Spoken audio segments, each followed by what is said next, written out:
안녕하세요. 김태훈의 현명한 투자자 방송 시작하겠습니다. 본 영상에서 다루는 내용은 투자 권유가 아니며 각 개인의 투자 판단에 대한 책임을 지지 않습니다. 별도 SNS 채널 가입을 유도하거나 투자 권유 및 유료 리딩 서비스를 홍보하는 불법 사칭 계정에 유의하시기 바랍니다. 자, 오늘은 우크라이나 재건주에 대해서 말씀드리겠습니다. 이제 트럼프 2기 정부가 들어서는데 한 10일밖에 안 남았는데요. 이제 빠르게 시장 내에서 순환매가 돌면서 테마들의 이 순환매가 돌고 있습니다. 최근 들어서 이제 대구시장, 홍준표 대구시장에 대한 테마주들이 강하게 들어오면서 또 다른 한편으로 이 트럼프가 얘기하고 있던 우크라이나 재건 관련 이 재건주들이 또 매수가 또 강하게 들어오고 있습니다. 실제로 이 우크라이나와 러시아의 전쟁이 3년을 넘어가면서 우크라이나는 이제 병역 자원이 부족해서 징집 연령을 18세로까지 낮추겠다고 지금 얘기하고 있는 상황이고, 지금 러시아 같은 경우도 이제 3년이 넘어가면서 여러 가지로 경제적으로 좀 어려움을 이제 토로할 수밖에 없는 상황이 됐습니다. 그래도 그럴 게 이 3년 동안 경제 규제가 계속되면서 여러 가지로 이제 러시아 사람들이 생활에 불편을 느끼게 되는 것이죠. 그리고 예전에 주변에 흔하게 많이 넘치던 서방 제품들이 다 사라지게 되고, 그 품질이 조악한 이 중국산 제품들이 들어오면서 러시아 사람들이 불만이 좀 쌓이기 시작했어요. 똑같이 돈을 내고 사는 건데 싸다고 그러지만 중국산 제품들은 워낙 질이 떨어지기 때문에 러시아 사람도 내심 좀 불만이 생기는 것이죠. 그래서 푸틴은 지금 점령하고 있는 우크라이나 동부 지역을 그대로 유지하면서 지금 현재 상태에서 지금 우크라이나가 점령하고 있는 러시아 영토만 돌려받으면 전쟁을 끝내고 싶어 합니다. 하지만 지금 우크라이나군은 러시아 땅을 점령한 지역에서 군을 빼지 않고 있고, 그래서 지금 휴전을 하게 되면 현재의 그 국경선을 그대로 인정하면서 끝나기 때문에 러시아로서는 자존심이 상하는 것이죠. 왜냐하면 자기 영토를 빼앗기고 전쟁을 끝내야 되기 때문에 그런 면은 결코 러시아로서도 용납할 수 없고, 하지만 지금 미국은 조 바이든 정부에서 얼마 전에 마지막으로 우크라이나에게 대규모 군사원조를 한 이후에 트럼프가 집권했을 때는 그러한 군사원조가 또 이행될지 의문이 들고 있습니다. 일단 그렇기 때문에 트럼프가 들어오기 전에 젤렌스키 우크라이나 대통령도 어떻게든 이 휴전에 대한 큰 그림을 그리고 싶어 하는 것 같은데요. 이제는 일부 영토를 러시아에게 할양하고, 즉 지금 러시아군이 점령하고 있는 영토를 그대로 러시아의 영토로 인정해주고, 이 나토에 가입만 하게 해주면 이 우크라이나는 휴전에 합의해줄 수 있다라고까지 양보를 한 상태입니다. 그리고 무엇보다도 이번에 이렇게 휴전만 되면 그 다음 날로부터 이제 전 세계적으로 유럽과 미국이 대규모 마샬 플랜 같은 대규모 원조 정책을 통해서 이 우크라이나를 도와주기로 했죠. 세계은행에서 우크라이나 재건 비용으로 4,110억 달러 정도를 예전에 추정을 했습니다. 근데 지금은 더 늘어났겠죠, 이게. 그리고 우크라이나 주요 사회 기반 시설의 피해액도 계속 늘고 있습니다, 이게. 근데 여기다가 이제 예전에 윤석열이 이제 여기 우크라이나를 갔다 와서 이 우크라이나 언론에다가 인터뷰를 했는지 그쪽에서 정보 좋은지 모르지만 80억 달러의 자금을 저리에 제공해주겠다 얘기가 나왔나 봐요. 관련 뉴스가 우크라이나 언론에 보도가 됐습니다. 그리고 이 80억 달러는 지금 가치로 하면 13조 원 정도 되는 건데요. 굉장히 큰 돈이죠. 그리고 이 제공한 이 돈에 대해서는 어떠한 사업을 하는 데 있어서 낙찰을 받는 기업, 외국 기업들을 돈을 댄 한국 정부가 발언권이 있습니다. 이 말뜻은 이 80억 달러에 대해서 우리 국민이 낸 세금으로 지원을 해준 거기 때문에 한국 기업이 쿠션으로 이 돈을 받게 되는 것이죠. 그렇게 되면 말 그대로 특정 업체들을 정부 세금으로, 그러니까 정부가 아니라 우리들 세금으로 특정 업체를 윤석열 정부가 지원해주게 되는 그런 꼴이 됩니다. 근데 실제로 이게 여러 가지 말들을 많이 만들었죠. 왜냐면 이 80억 달러에 대해서는 우리나라 언론에서는 얘기가 안 나왔지만 우크라이나 언론에서만 얘기 나온 것이라 결국은 이게 이제 그만큼 국민 세금을 도둑질한 거다라는 말이 나오고 있습니다. 근데 일단은 지금 윤석열 정부가 이제 조만간에 윤석열이 이제 탄핵 심판을 받고 그 쫓겨나면 이제 정권이 바뀌기 때문에 이런 예전 그 윤석열 정부 때 약속했던 것들은 뭐 계속될 수는 없겠죠. 왜냐면 이게 전형적인 부정부패 세금 도둑질이기 때문에 이 약속을 지킬 필요는 없겠죠. 다만 우리 한국 기업들이 우크라이나 재건 사업에 참여하겠다고 각 개별 기업마다 여러 가지 루트를 통해서 우크라이나 정부와 개별적으로 협상을 했습니다. 그 윤석열 정부에서 하는 우크라이나 재건 사업은 우리 국민의 세금을 도둑질해서 이 특정 그 재벌 대기업들에게 이익을 주는 그런 형식으로 벌어지는 그런 재건이지만 개별 기업들이 우크라이나 재건 사업을 참여하는 건 순수하게 상업적인 이유에서 참여하는 겁니다. 그만큼 우크라이나 재건 사업은 굉장히 큰 프로젝트예요. 자, 요번에 이 프랑스를 도널드 트럼프도 그렇고 젤렌스키도 간 날 같이 이제 만났습니다. 만나서 트럼프가 이 젤렌스키에게 이 휴전에 대한 전쟁을 그만두는 것에 대해서 여러 가지 조언을 해줬고 젤렌스키도 뭐 이 트럼프가 하는 말에 동의한다고 어느 정도는 동의를 했습니다. 왜냐면 다음 그 대통령이기도 하고 트럼프가 이 우크라이나 지원을 중단하면 우크라이나는 바로 러시아군에게 항복할 수밖에 없는 상황이기 때문에 그렇죠. 그리고 이제 푸틴에 대해서 특사를 파견을 해서 휴전 협상에 대해서 얘기를 했는데 일단 지난 연말에 그 제안한 내용에 대해서 이 푸틴 쪽에서 거절했습니다. 왜냐하면 지금 우크라이나 군이 러시아 영토를 점령하고 있는 게 있습니다. 그 점령한 영토에서 우크라이나 군이 철수한다는 말이 없고 또 나토 가입을 원하고 있는데 나토가 그만큼 우크라이나 땅까지 동진해 오면 러시아와 나토가 직접 국경을 맞대게 되는 것이죠. 그런 것을 결코 용납할 수 없다는 게 러시아예요.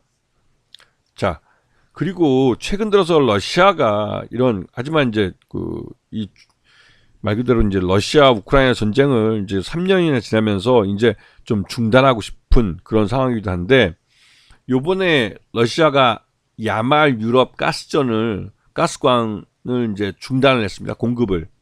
근데 그 전에 익스트림이라고 해서 이 북유럽 북해 연안 쪽에서 이제 가스관으로 연결되던 그 가스관들은 1호, 2호 모두 끊겼습니다.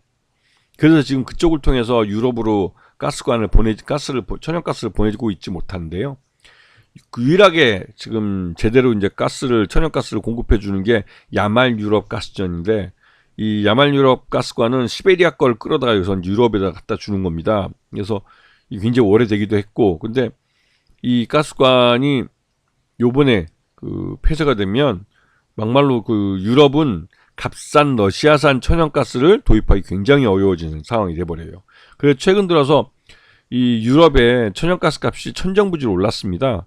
근데 그렇게 하는 것은 러시아가 이 우크라이나에 대한 지원을 하는 유럽 국가들에게 일종의 경고를 하면서 이 전쟁을 그만둘 수 있게 휴전하는 데 나서라 압력을 넣는 거라고 볼 수가 있는 것이죠.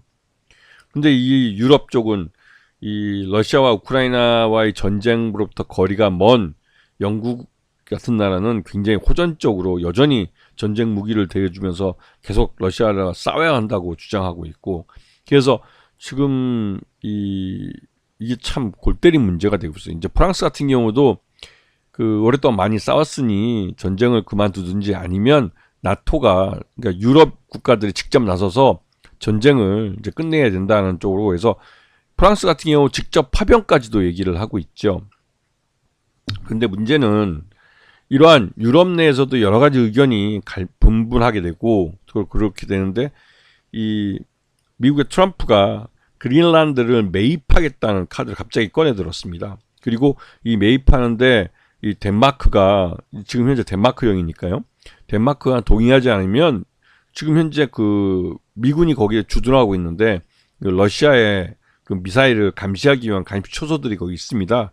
근데 여기 아예 그냥 미군을 주둔시켜서 진출시켜서 아예 그냥 그린란드를 무력으로 뺏겠다고까지 했죠. 근데 그렇게 한 이유가 군사적으로 이 러시아의 미사일을 최단 거리에서 탐지할 수 있는 그런 곳이기도 하지만 또 다른 한편으로 이 그린란드는 히토류 같은 자원이 많은 땅입니다.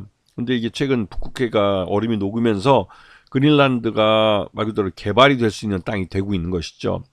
그런데 이 히토류 같은 것들을 그린란드에서 개발하면 사람들이 살고 있지 않은 불모지기 때문에 환경 파괴에 대한 부담이 없어요.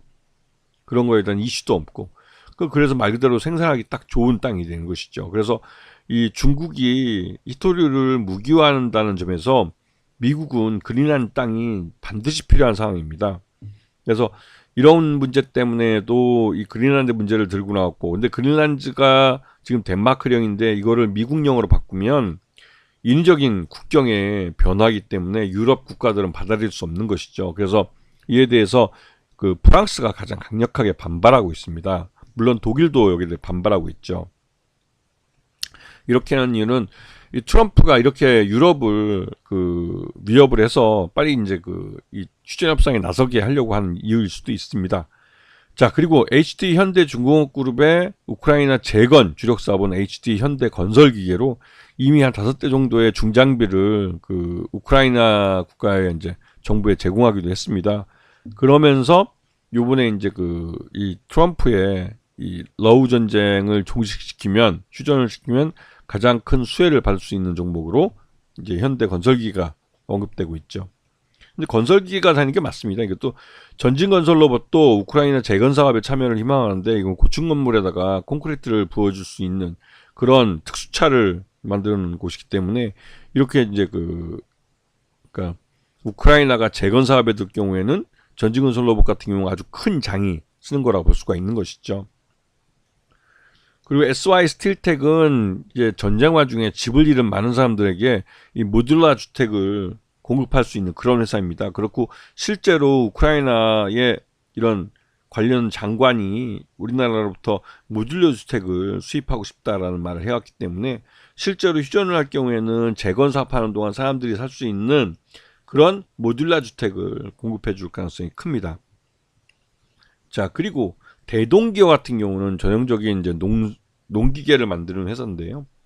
이 대동기업 같은 경우는 지금 우크라이나 정부가 당장 그 해외로 수출해서 달러를 벌 수 있는 게 농업입니다. 식량 생산이기 때문에 식량 생산 증산을 위해서 이 농기계들을 지원받기를 희망하고 있죠. 이미 대동 쪽 같은 경우는 이 모해상의 대동 쪽에서는 이미 이 우크라이나와 한 300여 대의 300억 원인가요? 하여튼 규모의